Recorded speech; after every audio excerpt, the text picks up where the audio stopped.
When the Office for National Statistics released their figures earlier this year, the headline was clear. Inflation might have supposedly cooled down in 2025, but the average UK household is still spending hundreds of pounds more a month just to maintain the exact same standard of living. As a journalist, I write about these numbers all the time. I interview the economists. I report on the data. But honestly, a few months ago, sitting on the central line, sweating in my coat, I opened my banking app and had a massive reality check. I was a complete hypocrite. I was writing about this 2026 financial squeeze, but I was failing to navigate it myself. I had a decent salary, but every month, a week before payday, I was left with basically zero.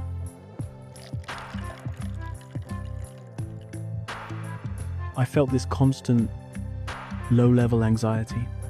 So, I decided to do what I do for a living. I launched an investigation, but the subject was me. I didn't want to stop living my life. I didn't want to sit in a freezing flat eating plain pasta. But over 3 months, I tracked every single penny. I drew some harsh conclusions about my own habits. And by making a few strategic shifts, I managed to cut exactly £500 from my monthly outgoings. Today, I'm opening up the books. Here is my personal audit, the reality of what I was doing wrong, and my advice on how you can take back control of your money in the UK right now. Today, I'm opening up the books. Here is my personal audit, the reality of what I was doing wrong, and my advice on how you can take back control of your money in the UK right now. Chapter 1. The Pret Illusion and Convenience. Tax amount saved £185. Let's start with what I call the convenience tax. The UK economy is brilliantly designed to extract small, £5 amounts from you when you're tired. My personal trap was the coffee shop culture. Like half of London, I had the Pret subscription. Even after they changed the rules and capped the drinks in late 2024, I kept it, thinking it saved me money. But every time I went in for my free coffee, I bought a £3.50 pastry. Plus, I was doing my main food shop at a tiny local convenience store near my flat because I was too lazy to walk to the big supermarket. I checked the data. Consumer groups show these local Expresses stores charge up to 20% more for the exact same items.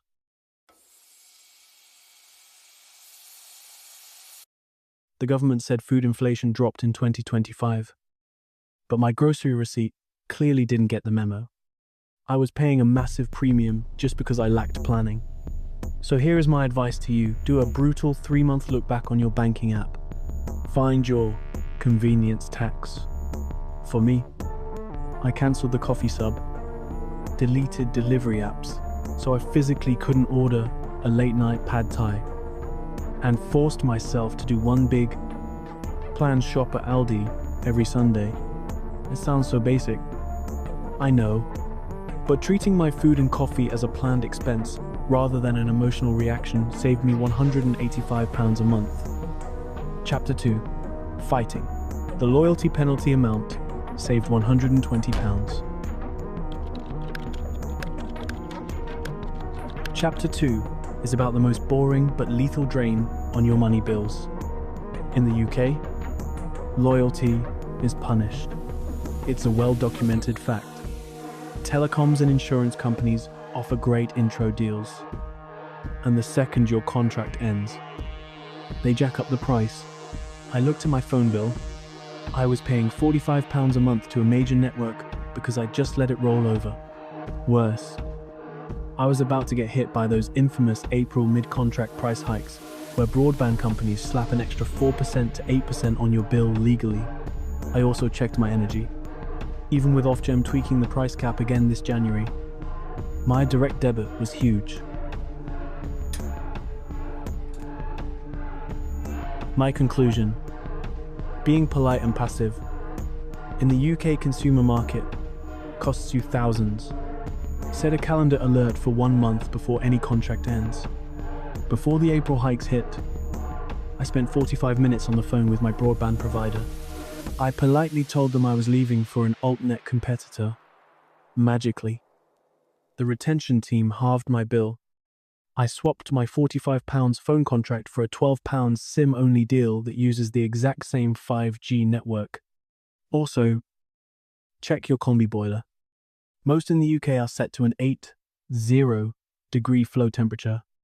I turned mine down to 60 degrees. The house still gets warm, but it uses way less gas. Total monthly saving from just one afternoon of life, admin £120.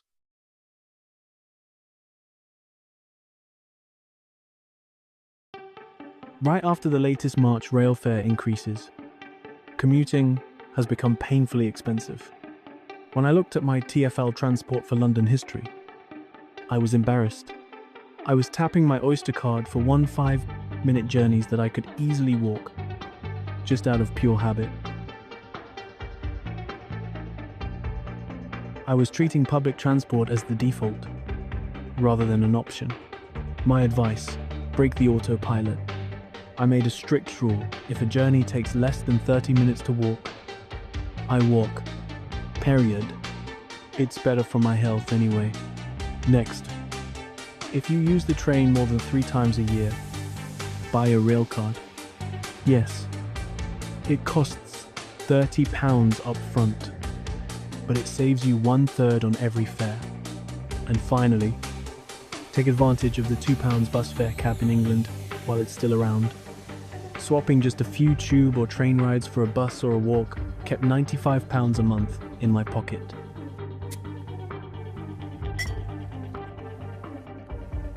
Finally, we have to talk about socializing. Pub culture is baked into British DNA. I love a pub, but let's be real, going for a quick pint in 2026 often ends up with a £60 bill on a Thursday night. Between standard inflation and pubs now doing surge pricing on weekends like it's an Uber. I remember staring at a £7.50 pint in Zone 1 recently and just thinking, I can't sustain this. I didn't want to become a hermit. I value my friends too much. I needed to separate the social connection from the spending of money. Start hosting. The potluck is making a massive comeback for a reason. I invite friends over. Everyone brings one ingredient, or a £6 bottle of wine from the supermarket, and we cook together. The quality of the conversation is actually better than shouting over loud music in a pub. When I do go out, I use a psychological trick. I bring a physical £20 note. No Apple Pay. No blind tapping. Handing over physical cash genuinely hurts a little bit, and it stops you from buying that extra round you don't really need, saving £100.